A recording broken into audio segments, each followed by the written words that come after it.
India में एक ऐसी पुरानी कहानी है जो इतनी एपिक और इतनी बड़ी है कि वो किसी फिल्म जैसी लगती है।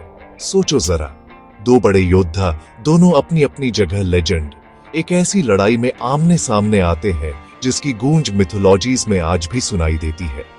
मैं बात कर रहा हूं सहस्त्रबाहु अर्जुन की, हजार भुजाओं वाले राजा, और शक्तिशाली रावण की, लंका के राजा की। सहस्त्रबाहु अर्जुन, जिन्हें कार्तवीर्य अर्जुन भी कहते हैं, सिर्फ एक राजा नहीं थे। वो तो जैसे कुदरत की एक ताकत थे। उन्हें भगवान दत्तात्रेय से वरदान मिला था और वो नर्मदा नदी के किनारे माहिष्मती से राज करते थे। उनका राज जहां तक नजर जाती थी वहां तक फैला था और उनके न्याय के आगे बड़े बड़े बहादुर राजा भी घबराते थे। लेकिन दूसरी तरफ थे रावण, दुनिया को जीतने वाले, घमंड से भरे हुए।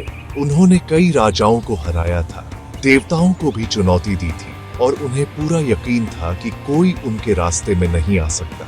अपनी जीत की यात्रा में रावण शक्तिशाली नर्मदा नदी तक पहुंचे और अपने घमंड में आकर नदी के बहाव को रोकने की कोशिश की, सिर्फ अपनी ताकत दिखाने के लिए। अब ये सोचो, सहस्त्रबाहु अर्जुन अपने परिवार के साथ नदी में आराम कर रहे थे। तभी उन्होंने देखा कि पानी अचानक धीमा हो गया है। अपनी दिव्य दृष्टि से उन्हें पता चला कि ये रावण की करामात है। तुरंत उनका गुस्सा भड़क उठा। कौन है जो पवित्र नर्मदा को परेशान करने की हिम्मत कर रहा है? उन्होंने गरजते हुए कहा। अपनी हजार भुजाओं से उन्होंने दिव्य हथियार उठाए और रावण का जादू तोड़ा, नदी को आजाद किया। रावण ये देखकर हैरान रह गए कि किसी ने उन्हें चुनौती देने की हिम्मत की है और बोले, मैं रावण हूं, लंका का राजा। कौन मेरे सामने खड़ा है? अर्जुन ने जवाब दिया, मैं सहस्त्रबाहु अर्जुन हूं, धर्म का रक्षक। तुम्हें इस पवित्र नदी को रोकने का अधिकार किसने दिया? पहले बातें हुई, लेकिन जल्दी ही हथियार भी चलने लगे। रावण ने जादुई बाण चलाए, आसमान से आग बरसने लगी, लेकिन अर्जुन ने अपनी हजार भुजाओं से हर वार को रोका।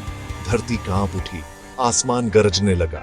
रावण ने कई रूप बदले, पहाड़, समुद्र, ज्वालामुखी, लेकिन अर्जुन ने हर बार उसे हरा दिया और आखिर में रावण को पकड़कर जंजीरों में जकड़ दिया। खबर आग की तरह फैल गई। रावण, तीनों लोकों का आतंक, अब अर्जुन का कैदी है माहिष्मती में। रावण का घमंड टूट गया। कई दिनों तक वो कैद रहे, ये समझते हुए कि धरती पर अभी भी ऐसे हीरो हैं जो उनसे ज्यादा ताकतवर हैं।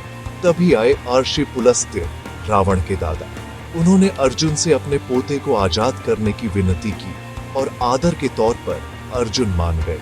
रावण वहां से चले गए, हम्बल्ड होकर, थोड़े ज्यादा समझदार होकर, लेकिन अपनी हार से हमेशा के लिए सीख लेकर। तो इस कहानी का मतलब क्या है?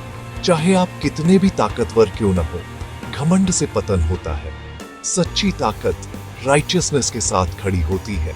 सहस्त्रबाहु अर्जुन जैसी कहानियां हमें याद दिलाती हैं, जो न्याय की रक्षा करते हैं वो हमेशा घमंडियों से ऊपर उठते हैं।